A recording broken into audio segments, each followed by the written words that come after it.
Hello friends, कैसे हैं आप सब। My name is CA Varun Awasthi और फर्स्ट ऑफ ऑल स्वागत है आपका मेरे यूट्यूब चैनल में banking talks bye CA Varun Awasthi. तो अभी हम लोग बेसिकली आरएमसीएम सीरीज कर रहे हैं, बेसिकली रिलेशनशिप मैनेजर्स और जो क्रेडिट मैनेजर्स हैं एमएसएमई में, तो उनके लिए कुछ एक हम सेशंस कर रहे हैं जिससे कि उनको एंड टू एंड पूरी प्रोसेस की कि एमएसएमई लोन कैसे प्रोसेस होता है उसकी कंप्लीट जानकारी रहे। राइट, तो हम लोग यहाँ पे आरएमसीएम सीरीज कर रहे हैं। उसका हमने लास्ट टाइम हमने लेक्चर 5 किया था। लेक्चर 5 में बेसिकली क्या था कि लॉगिन चेकलिस्ट थी कि एक एमएसएमई लोन को प्रोसेस करने के लिए क्या डॉक्यूमेंट्स की रिक्वायरमेंट होती है एक बैंक को, और उसको कैसे जो है कौन कौन से डॉक्यूमेंट कलेक्ट करने पड़ते हैं एक आरएम को। राइट, तो हमने इस लेक्चर 5 में लॉगिन चेकलिस्ट किया था। लॉगिन चेकलिस्ट का पार्ट 1 रादर किया था। राइट, बिकॉज लॉगिन चेकलिस्ट का थोड़ा सा सेशन बड़ा होता है, हमें इसमें सारे डॉक्यूमेंट्स कवर करने पड़ते हैं। तो लॉगिन चेकलिस्ट में हमें टोटल 12 डॉक्यूमेंट्स, जैसे मैंने बताया था कि रिक्वायरमेंट होती है, 12 डॉक्यूमेंट्स की रिक्वायरमेंट होती है। और उन 12 डॉक्यूमेंट्स में जो हमने लास्ट सेशन में किए थे वो 6 डॉक्यूमेंट कर लिए थे। हमने एप्लीकेशन फॉर्म कर लिया था, केवाईसी डॉक्यूमेंट कर लिए थे, आईटीआर कर लिया था, कॉन्स्टिट्यूशनल डॉक्यूमेंट या विंटेज से रिलेटेड डॉक्यूमेंट्स कर लिए थे। प्रायोरिटी सेक्टर लेंडिंग में जो अगर एग्री क्लासिफिकेशन है या सॉर्ट ऑफ एमएसएमई क्लासिफिकेशन है, वीकर सेक्शन है, तो उसका भी डॉक्यूमेंट हमने बताया था। और उसके बाद में जीएसटी रजिस्ट्रेशन की भी जो जीएसटी रजिस्ट्रेशन सर्टिफिकेट और जीएसटी रिटर्न्स की रिक्वायरमेंट है उसके बारे में बात करी थी। तो 6 चीजें हमने कर ली थी बेसिकली। आज हमें जो है इसके नेक्स्ट जो है जो 6 चीजें बाकी रह जाती हैं उनको हमें कंप्लीट करना है। तो आज हमारा लॉगिन चेकलिस्ट वाला जो हमारा जो सीरीज का जो लेक्चर है वो कंप्लीट हो जाएगा। तो आज जो हमारा है वो ये जो है 6 नंबर की सीरीज है, लेक्चर नंबर 6। ठीक है, लेक्चर नंबर 6 है आज। और यहाँ पे हम कर देते हैं लॉगिन चेकलिस्ट पार्ट 2। तो लॉगिन चेकलिस्ट पार्ट 2 में हमें क्या क्या डॉक्यूमेंट्स की रिक्वायरमेंट होगी मैं बता देता हूँ। नंबर 6 हो गए थे, तो नंबर 7 से स्टार्ट करते हैं। Number 7 is your sanction letter. तो सैंक्शन लेटर में बेसिकली क्या होता है कि देखिए, जब हम कोई भी लोन प्रोसेस करते हैं, ठीक है, या कोई भी एमएसएमई यूनिट को हम लोन देते हैं, तो हम ये देखते हैं कि क्या उनका अभी कहीं से कोई लिमिट चल रही है। जो अगर कहीं से कोई लिमिट चल रही है उनकी, ठीक है, तो हम उसको हमें टेक ओवर करना है, तो हमें उसका उस लिमिट का सैंक्शन लेटर चाहिए होगा। हम जो एग्जाम्पल अभी तक लेते आ रहे हैं वो हम मनोज ट्रेडर का लेते आ रहे हैं। राइट, मनोज ट्रेडर का हम एग्जाम्पल लेते आ रहे हैं, जिनको हमारे बैंक से, जिस भी बैंक में आप काम कर रहे हो, वहां से 1 करोड़ की लिमिट चाहिए। ठीक है, और इनका हार्डवेयर का काम है। ये हमारा एग्जाम्पल पिछले 3 जो है लेक्चर से ही चल रहा है। तो मनोज ट्रेडर की फॉर एग्जाम्पल आप जो है मान लेते हैं एचडीएफसी बैंक में काम करते हो। राइट, और एचडीएफसी बैंक में इनको 1 करोड़ रुपए लिमिट चाहिए, और इनका हो सकता है कि स्टेट बैंक ऑफ इंडिया से 50 लाख की लिमिट चल रही है। तो जो ये सैंक्शन लेटर की रिक्वायरमेंट है, ये बेसिकली यहाँ पे है कि एसबीआई ने जब 50 लाख सैंक्शन किया होगा तो मनोज ट्रेडर को एक सैंक्शन लेटर दिया होगा। ठीक है, तो वो सैंक्शन लेटर लॉगिन चेकलिस्ट का 7th डॉक्यूमेंट होता है। ठीक है, उस सैंक्शन लेटर में क्या क्या होता है। सैंक्शन लेटर में बेसिकली कितने लिमिट सैंक्शन की है, किन टर्म्स एंड कंडीशंस पे सैंक्शन की है, क्या प्रॉपर्टी उसके अगेंस्ट में ली है नहीं ली है। तो अगर प्रॉपर्टी ली हुई होती है मॉर्गेज के लिए तो उसका भी डिटेल आता है, पर्सनल गारंटीज किसकी किसकी आपने ली है। ठीक है, और उसके साथ में फैसिलिटीज कौन कौन सी हैं। फॉर एग्जांपल इस केस में हमने जस्ट एक सिंपल एग्जांपल लिया है कि ओडी जो है वो 50 लाख की चल रही है और उसको टेक ओवर करके 1 करोड़ देना है। तो बहुत ही सिंपल एग्जांपल हो गया, लेकिन ओडी की जगह बहुत सारी और भी लिमिट्स हो सकती हैं, लाइक टर्म लोन हो सकता है, बैंक गारंटी, और बहुत सारी फैसिलिटीज होती है जो हम आगे आने वाले सेशंस में कवर करेंगे ये टाइप ऑफ फैसिलिटीज वाले लेक्चर में। बट इस तरह से जो भी फैसिलिटीज ये अवेल कर रहे होंगे मनोज ट्रेडर एग्जिस्टिंग बैंकर से, एसबीआई से, तो वहां पे वो सैंक्शन लेटर में आ रही होंगी, और एज अ आरएम आपको ये सैंक्शन लेटर जो है इनसे कलेक्ट करना है मनोज ट्रेडर से, और अपने बैंक में सबमिट करना है। ठीक है, सैंक्शन लेटर में जितने भी कोवेनेंट्स होते हैं, कोवेनेंट्स का मतलब होता है कि जो चीजें लोन, जैसे लोन तो सैंक्शन कर दिया एसबीआई ने 50 लाख इनको, लेकिन इस 50 लाख को मॉनिटर करने के लिए बहुत सारे कोवेनेंट्स यानी कंडीशंस जो है वो डाली जाती हैं कि टाइम टू टाइम आपको ये कंडीशंस कॉम्प्लाई करनी पड़ेंगी। तो वो भी कंडीशंस जो है वो इसमें सैंक्शन लेटर में आती हैं। राइट, और टेनर आता है कि लिमिट्स का टेनर क्या है। जो अगर किसी ने टीएल लिया हुआ है तो वो टीएल कितने साल के लिए लिया हुआ है, 7 साल के लिए लिया हुआ है या 5 साल के लिए लिया हुआ है। इस तरह से बहुत सारी फैसिलिटी से रिलेटेड, ठीक है, प्रॉपर्टी से रिलेटेड, गारंटी से रिलेटेड, या और कोई भी फाइनेंशियल कोवेनेंट की भी कंडीशंस आती हैं। तो सैंक्शन लेटर एक डिटेल्ड, लगभग मान के चलिए आप 10 से 12 पेज का यूजली बैंक्स में होता है, अलग अलग हो सकता है, कहीं पे 10 से 12 है, कहीं पे 15-20 पेज का भी होता है, कहीं पे 6 पेज का भी होता है, बट डिपेंडिंग अपॉन की कौन से बैंक में आप काम कर रहे हो, किस टाइप का लोन है वो। तो सैंक्शन लेटर एक रिक्वायरमेंट हो गई। ये काफी इंपॉर्टेंट होता है, बिकॉज क्या है कि इससे जो अगर जिस बैंक में भी सैंक्शन लेटर सबमिट किया है आपने, जैसे इस बैंक में हमने एग्जांपल लिया था कि एचडीएफसी में 1 करोड़ की फाइल लगी हुई है, तो एचडीएफसी में जो भी आरएम है वो मनोज ट्रेडर से ये डॉक्यूमेंट कलेक्ट करके क्रेडिट टीम को दे देंगे। ठीक है, लॉगिन चेकलिस्ट का पार्ट है, ये डॉक्यूमेंट आपको कलेक्ट करना है। और ठीक है, तो यहां तक क्लियर होगा मेरे ख्याल से। उसके बाद हम अगले डॉक्यूमेंट पे चलते हैं, which is our very critical document, बहुत ध्यान से रखना, बैंक स्टेटमेंट।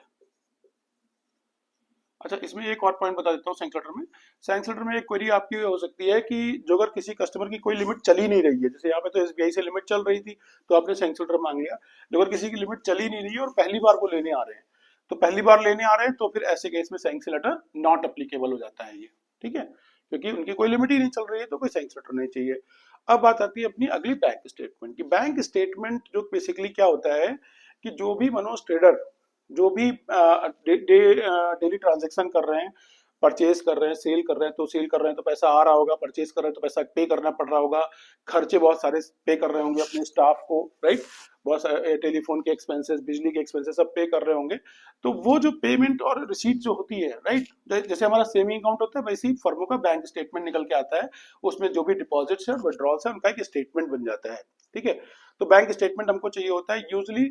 जो अगर मतलब आरएम को क्या चाहिए, आरएम को क्या करना चाहिए कि जिस भी बैंक में सबसे ज्यादा ट्रांजैक्शन है उसका स्टेटमेंट कलेक्ट करना चाहिए, राइट। हो सकता है कस्टमर एग्जिस्टिंग 2 जगह से ट्रांजैक्शन कर रहा हो, मतलब इस वाले एग्जांपल में ले लें तो वो एसबीआई से भी ट्रांजैक्शन कर रहे हैं और एक दूसरे बैंक का भी नाम कोई भी ले लेते हैं, बीओबी से ले लेते हैं, बीओबी में भी उनका करंट अकाउंट है, लिमिट अकाउंट नहीं है बट करंट अकाउंट है, तो वहां से भी ट्रांजेक्शन कर रहे हैं, तो वहां से भी ट्रांजेक्शन कर रहे हैं, तो बीओबी और एसबीआई दोनों का हमको स्टेटमेंट चाहिए होगा, राइट।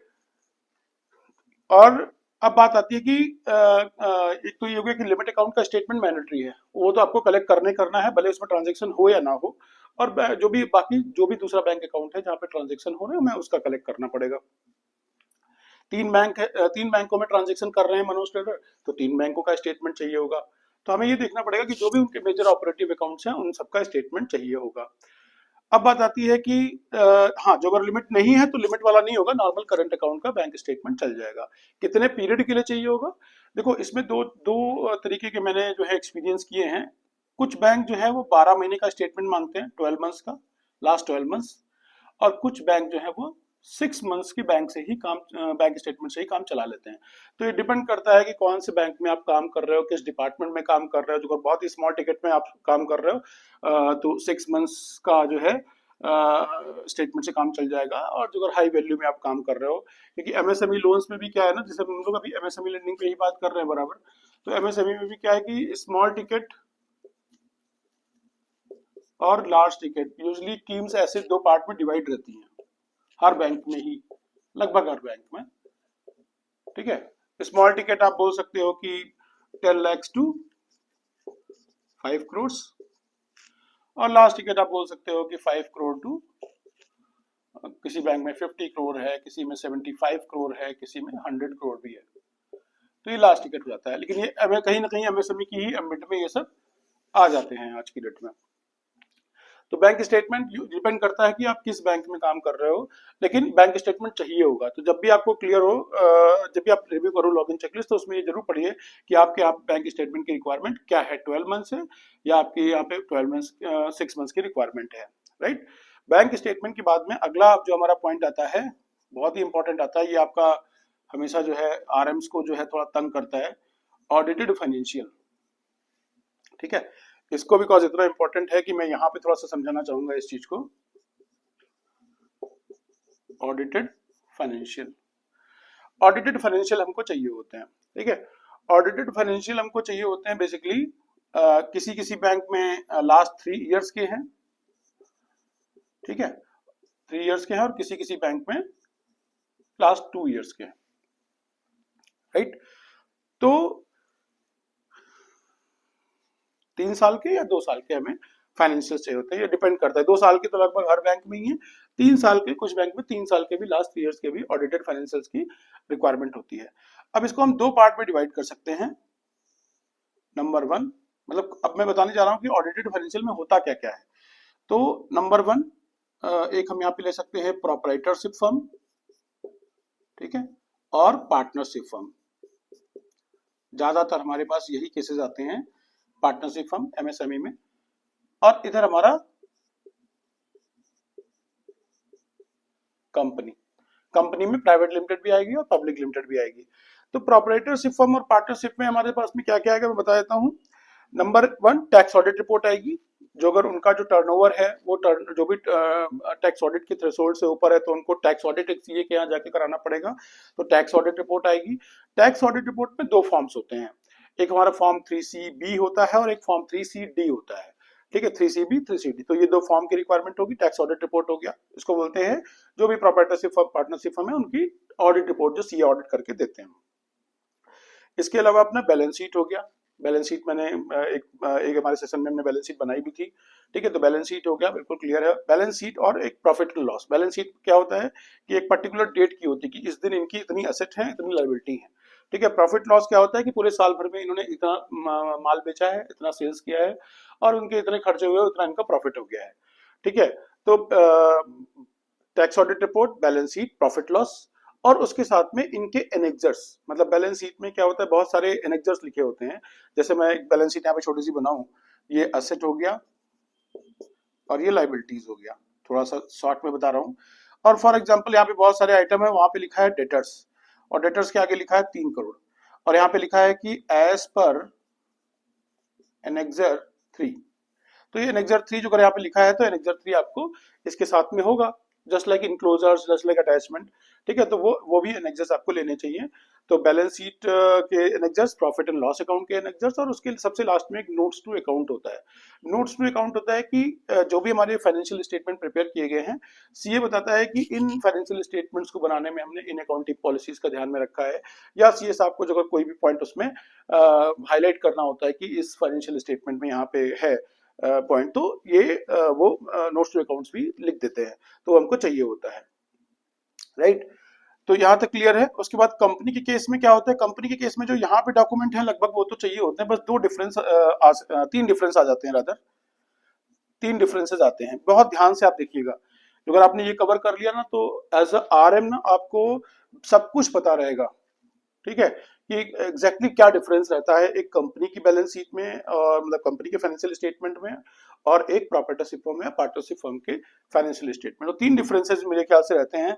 नंबर 1, यहाँ पे जो है एक जो टैक्स ऑडिट रिपोर्ट है वो फॉर्म 3CB होता है, ठीक है, और यहाँ पे फॉर्म 3CA हो जाता है वो, बिकॉज कंपनी एक्ट के अंदर भी ऑडिट होता है, तो इसलिए फॉर्म 3CA रिपोर्ट होती है। ये सब रिपोर्ट के फॉर्मेट्स हैं और कुछ नहीं है, बहुत ज्यादा लोड लेने की जरूरत नहीं, लेकिन इतना पता होगा ना तो आपको क्लियर हो जाएगा। फॉर्म 3CA हो जाता है, ठीक है। Number 4, sorry, difference number 1। Difference number 2 है हमारा कि यहाँ पे, जैसे यहाँ पे टैक्स ऑडिट रिपोर्ट आ गई, अपना काम खत्म हो गया था, लेकिन यहाँ पे टैक्स ऑडिट रिपोर्ट तो आएगी आएगी, साथ में कंपनी ऑडिट रिपोर्ट भी आएगी, साथ में कंपनी ऑडिट रिपोर्ट भी आएगी।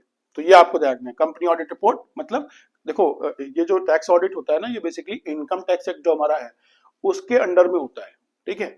तो इनकम टैक्स वाले तो इनका भी ऑडिट करेंगे, इनका भी ऑडिट करेंगे, लेकिन कंपनी एक्ट वाले यानी कंपनी एक्ट के हिसाब से यहाँ पे रिक्वायरमेंट नहीं रहेगी क्योंकि कंपनी नहीं है, तो बट यहाँ पे कंपनी एक्ट के हिसाब से भी ऑडिट की रिक्वायरमेंट रहेगी, और वहां पे भी सीए रिपोर्ट इशू करते हैं, तो उसको हम कंपनी ऑडिट रिपोर्ट बोलते हैं। इनके भी एनेक्जर्स रहते हैं, लाइक कारो रिपोर्ट आपने सुना होगा, तो इनके भी एनेक्जर्स रहते हैं, तो वो भी आपको सबमिट करने पड़ेंगे। तो पहला डिफरेंस हो गया कि यह 3CB की जगह 3CA हो जाएगा, प्लस एक ये एडिशनल डॉक्यूमेंट आ जाएगा, और नंबर तीसरा जो है वो डायरेक्टर्स रिपोर्ट आ जाएगी। ये भी फाइनेंशियल स्टेटमेंट का ही पार्ट्स रहते हैं यूजुअली, डायरेक्टर्स रिपोर्ट। जब भी कोई कंपनी का ऑडिट होता है तो उसके बाद में डायरेक्टर्स जो है, उसमें सीए का मतलब डायरेक्ट रोल नहीं होता है, कोई भी सीए साइन नहीं करता है, वो डायरेक्टर्स की रिपोर्ट होती है कि उनकी बेसिकली एक्सप्लेनेशंस होते हैं जो उन्होंने साल भर में किया हुआ है और क्या प्रोजेक्शन वो कर रहे हैं, क्या उनकी फ्यूचर प्लानिंग है, तो डायरेक्टर्स रिपोर्ट भी यहाँ पे आ जाती है। तो ये 3 डॉक्यूमेंट एक रिप्लेस कर देगा डॉक्यूमेंट, और 2 ये डॉक्यूमेंट ऐड हो जाएंगे कंपनी के केस में, राइट। तो ये हो गया अपना। इस पे तो हमारा बहुत डिटेल सेशन होने वाले हैं आगे आने वाले टाइम में। आप इतना बस हो कि लॉगिन चेकलिस्ट जब हम बात कर रहे हैं, अभी हम डॉक्यूमेंट चेकलिस्ट की बात कर रहे हैं, तो ये डॉक्यूमेंट सब चाहिए होंगे, राइट। तो ऑडिटेड फाइनेंशियल हो गया। और 10th डॉक्यूमेंट हमारा है प्रोजेक्टेड फाइनेंशियल। तो 2 साल के हमें प्रोजेक्शन फाइनेंशियल भी चाहिए होते हैं। किसी किसी बैंक में 1 साल से भी काम चल जाता है, कहीं के पे 2 साल से चल जाता है।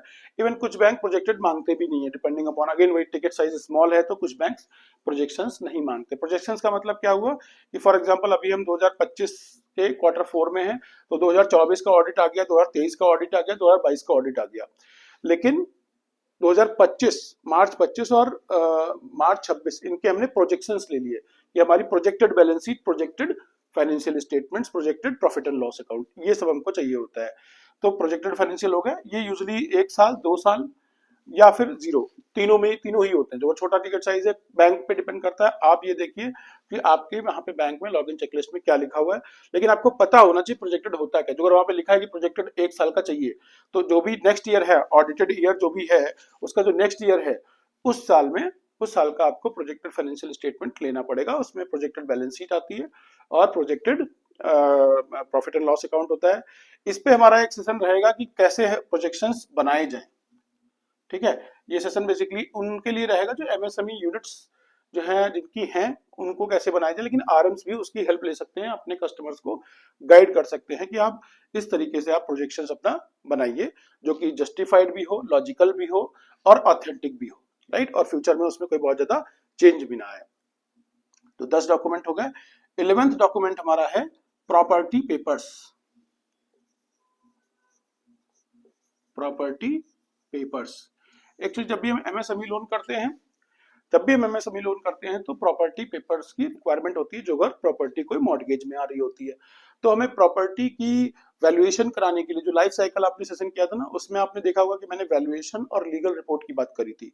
तो वो बैंक तभी करा पाएगा जब बैंक के पास में उसके प्रॉपर्टी पेपर होंगे, ठीक है। जैसे सेल डीड आपने सुना होगा, राइट। लीज डीड भी हो सकती है, जो लीज होल्ड प्रॉपर्टी है। सेल डीड हो सकती है। जैसे मेरा घर है, ठीक है, ये मेरा घर है, और इस घर का जो भी प्रॉपर्टी पेपर आप ऐसे बोलते हो, जो भी सेल डीड होगी, जिससे भी मैंने खरीदी होगी, तो मैंने एक सेल डीड एग्जीक्यूट करी होगी, तो वो सेल डीड जो है टाइटल डॉक्यूमेंट हो गया। तो वो प्रॉपर्टी पेपर हम उसको बोल सकते हैं। और भी उसकी सपोर्टिंग्स चाहिए होते हैं, बिजली का बिल और वो सब भी चाहिए होता है। बट इतना आप मानिए कि जो भी प्रॉपर्टीज की ऑनरशिप से रिलेटेड डॉक्यूमेंट्स हैं, तो वो हमको चाहिए होता है। तो आरएम को प्रॉपर्टी पेपर के डॉक्यूमेंट कलेक्ट करने चाहिए, जिससे कि उसकी वैल्यूएशन जो है रिपोर्ट बन पाए और साथ में उसकी लीगल रिपोर्ट भी बन पाए, ठीक है। तो 11 डॉक्यूमेंट हो गए। और लास्ट डॉक्यूमेंट जो है 12वां, that is visit report. Visit report, ठीक है।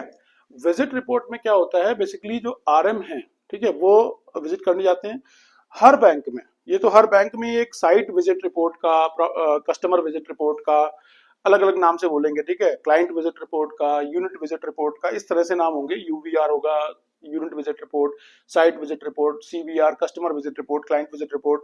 तो हर आरएम को जब भी फाइल लॉगिन करनी होती है, तो लॉगिन चेकलिस्ट का ही पार्ट रहता है कि अपनी साइट विजिट रिपोर्ट सबमिट करनी होती है। साइट विजिट रिपोर्ट ऐसे ही है जैसे मैं कहीं कस्टमर के पास गया, तो हमने कस्टमर से क्या क्या डिस्कशन किया, वहां पे क्या क्या दिखा, बोर्ड दिखा, नहीं दिखा, किस आदमी से मिला, उनका नंबर क्या है, ठीक है, फैक्ट्री है तो उनके यहाँ पे कितने मैन पावर काम कर रहे थे, ठीक है, ऑफिस है, तो उसी के बारे में जो भी आपको वहां पे दिखा, उसका एक स्टैंडर्ड फॉर्मेट होता है। इसमें आपको यार टेंशन लेने की जरूरत नहीं। हर आरएम को जो है वो विजिट रिपोर्ट पहले करनी होती है और फिर भरनी पड़ती है, राइट। तो विजिट रिपोर्ट अपने को लॉग इन चेकलिस्ट का ही पार्ट होता है, तो हमको समझ में आना चाहिए। विजिट रिपोर्ट में एक चीज मैं बता दूं कि कई बारी आरएम्स इंटेंशनली या अनइंटेंशनली जो है विजिट करके आए और कई बार टाइपिंग में गड़बड़ हो गया, ठीक है, पता चला मिल के आए मिस्टर ए से लिख दिया मिस्टर बी, या फिर कई बारी हम उसका एड्रेस, जिस एड्रेस पे मिल के आए हमने उसका, फॉर एग्जांपल एक किसी कस्टमर का एड्रेस है, जो रेजिडेंशियल एड्रेस है, ऑफिस एड्रेस है, वो दिल्ली में है, और उसकी जो फैक्ट्री है वो मान लेते हैं मेरठ में है, राइट। तो वो दिल्ली में मिल के आए और मेरठ वाले एड्रेस वहां पे डाल दिया कि हम मेरठ में मिल के आए। वो गलती से हो गया क्योंकि मेरठ में फैक्ट्री एड्रेस था, कॉपी पेस्ट किया, वो वहां पे आ गया, तो और नीचे साइन भी कर दिया। तो वो बहुत ही मतलब नॉन कंप्लायंस टाइप से रहेगा उसका, ठीक है, उसके गलत रिपरकशंस हैं। तो मेरा यही सजेशन है कि जो भी आप लोग साइट विजिट रिपोर्ट सबमिट कर रहे हैं, जिसके नीचे भी साइन कर रहे हैं, जो भी साइट विजिट रिपोर्ट आप लोग मेल पे अटैच करके भेज रहे हैं, किसी सॉफ्टवेयर में अपलोड कर रहे हैं, जो भी आपके बैंक का सिस्टम है, तो आप लोग विजिट रिपोर्ट में इंश्योर करिए कि जो भी डेटा है वो 100% वही हो जो आपने किया है। क्योंकि ऐसा ना हो कि कल को कुछ लोन में प्रॉब्लम हो और आपकी विजिट रिपोर्ट निकाली जाए। जैसे मैंने बताया था ना, एक एप्लीकेशन फॉर्म निकाला आता है और विजिट रिपोर्ट निकाली आती है, बाकी डॉक्यूमेंट तो रहते ही हैं बट ये साथ में रहते हैं। ठीक है, तो विजिट रिपोर्ट में कोई ऐसा ना हो कि आपको कोई हमारे आरएम भाई को हमारे कोई चैलेंज है। ठीक है, कि आपने तो पता चला, आपने जो मैंने एग्जांपल दिया, आपने दिल्ली रेजिडेंस पे उसका विजिट कर लिया है, दिल्ली ऑफिस में, और गलती से फैक्ट्री का एड्रेस पड़ा रह गया, मेरठ वाली फैक्ट्री का, और कल को पता चला कि मेरठ में वो उस फैक्ट्री जहाँ पे एड्रेस आपने डाला है, उस एड्रेस पे कोई फैक्ट्री है ही नहीं, राइट। और आपने आपने लिख रखा है उसको ऑन पेपर कि हमने इस फैक्ट्री की विजिट करी है। तो वो एक थोड़ा सा काफी क्रिटिकल जो है चैलेंज रहेगा फिर, कि आपने बिना विजिट किए हुए एक विजिट रिपोर्ट सबमिट करी है, which is major critical non compliance. ठीक है, तो ये सब चीजें हमारी लॉगिन चेकलिस्ट का पार्ट होती हैं। तो आज जो है लॉगिन चेकलिस्ट पार्ट 2 हमारा ऑलमोस्ट खत्म हो रहा है। इससे पहले कि मैं आपको 2-3 चीजें और बताऊं, ये तो था डॉक्यूमेंट्स, उसके बाद में मेरे एक्सपीरियंस के हिसाब से हर एक आरएम को जो है और क्रेडिट मैनेजर को भी इन सब चीजों को चेक करना चाहिए। कुछ चीजें ऐसी है ना जो मतलब बेसिकली अपने को वो फॉलो करनी चाहिए। ठीक है, तो वो 2-3 चीजें बता के अपना ये आज का जो है लेक्चर कंप्लीट करेंगे। उससे पहले मेरा सजेशन ये है कि लॉगिन चेकलिस्ट का हमारा सेशन कंप्लीट हो रहा है, तो आप लोग सब्सक्राइब कर लीजिए जो अगर अभी तक नहीं किया है। बिकॉज क्या है, अभी लॉगिन चेकलिस्ट हम स्टेप बाय स्टेप चल रहे हैं, लॉगिन चेकलिस्ट किया, अब हम लॉगिन चेकलिस्ट के डॉक्यूमेंट कलेक्ट हो गए। अब इसके बाद कौन सी स्टेज आती है एमएसएमई लोन प्रोसेसिंग में, क्रेडिट में, और उसके बाद में फिर लोन डिसबर्सल में, तो उससे रिलेटेड हम काफी वीडियोस बिल्कुल सीक्वेंसली बनाते जाएंगे। ठीक है, तो आप लोगों को प्रॉपर नोटिफिकेशन आता रहिए, इसलिए आप जो है सब्सक्राइब करते रहिए इसको बराबर, है ना, और शेयर करते रहिए अपने बाकी रिलेशनशिप मैनेजर जो आपसे जूनियर रिलेशनशिप मैनेजर हैं, उनसे तो आपको जरूर ये शेयर करना चाहिए, जिससे उनको एक थोड़ा सा एक आइडिया मिल सके। क्योंकि ये आइडिया यूजुअली मतलब ठीक है सीनियर्स देते हैं, बट कई बारी मिस हो जाता है क्योंकि सभी के पास में टाइम का बड़ी प्रॉब्लम रहता है। तो सब्सक्राइब जरूर कर लीजिएगा। और लास्ट पॉइंट बता देता हूं मैं, देखो जो भी चेकलिस्ट है, जब भी जितना अच्छा आप चेकलिस्ट पे काम करोगे, आप समझोगे ना, उतने ही कॉन्फिडेंटली आप कस्टमर से बात कर पाओगे कि ठीक है, आपको पता है कि मेरे को ये 10-12 डॉक्यूमेंट जो भी आपकी चेकलिस्ट में है वो चाहिए, बिल्कुल टिप्स भी रटा हुआ है। तो बार बार ये नहीं कि लॉगिन चेकलिस्ट हम देख के बता रहे हैं, जैसे मुझे कोई बोले तो 12 चेकलिस्ट ऐसे भी बता दूंगा, और कस्टमर से भी बात करोगे, सर 12 डॉक्यूमेंट दीजिए, आपका जो है हम लोन प्रोसेस करते हैं, राइट। तो एक तो बिल्कुल टिप से पता होनी चाहिए, नंबर 1। नंबर 2, बिल्कुल डिलीजेंटली, जैसे एप्लीकेशन फॉर्म आपने कस्टमर से भरवाया है, तो उनको बिल्कुल डिलीजेंटली उसको साफ सुथरा बढ़िया अच्छे से भरिए, जिससे कि कोई भी आगे डिस्कनेक्ट ना आए। ठीक है, क्योंकि ये सब चीजें जब क्रेडिट मैनेजर रिव्यू करता है ना, तो उस टाइम पे उसके लिए जो अगर हैफजर्ड वे में चीजें आती हैं, तो फिर बड़ा कंफ्यूजन रहता है उनको, और फिर वो अगेन चीजें जो हैं वो मैस होने लगती हैं। विजिट रिपोर्ट जैसे मैंने बोला, वो तो बहुत ही इंपॉर्टेंट है कि विजिट रिपोर्ट में डेटा सारा करेक्ट होना चाहिए। बैंक स्टेटमेंट आ रहा है, जिस भी फॉर्म में आ रहा है, फिजिकल डिजिटल जैसा भी आ रहा है, तो प्रॉपर पूरे 12 महीने का बैंक स्टेटमेंट हो। ऐसा ना हो 11 महीने 10 दिन का है, 11 महीने 20 दिन का है, और उसके बाद हम फिर वो वहाँ पे मतलब आर्ग्यू कर रहे हैं फिर आपस में, या तो रिवर्क हो रहा है, बार बार कस्टमर के पास जा रहे हैं। तो पहले दिन बता दो कि हमें इतनी रिक्वायरमेंट रहेगी। जो अगर आप बिल्कुल फर्स्ट डे से बिल्कुल क्लैरिटी लेके चलोगे, तो कस्टमर के एंड से, और जो भी आपकी ब्रांच बैंकिंग है, या जो भी आप जिन्होंने भी आपको लीड सबमिट करी है, या क्रेडिट से डिस्कशन है, या अपने बॉसेस से डिस्कशन है, तो वहां पे आपको काफी सहूलियत मिलेगी, जो अगर आप पहले दिन से ही बिल्कुल सारी चीजें क्लियर करके चलोगे, राइट। तो लॉगिन चेकलिस्ट से रिलेटेड जो मुझे बताना था ऑलमोस्ट, वैसे तो बहुत सारे पॉइंट है बट मेजर यही पॉइंट्स हैं। आपको अभी भी कोई डाउट है तो आप लोग कमेंट सेक्शन में बता देना कि भाई ये डाउट है। ठीक है, तो इसके साथ में thank you for watching my video, right. All the best, bye bye.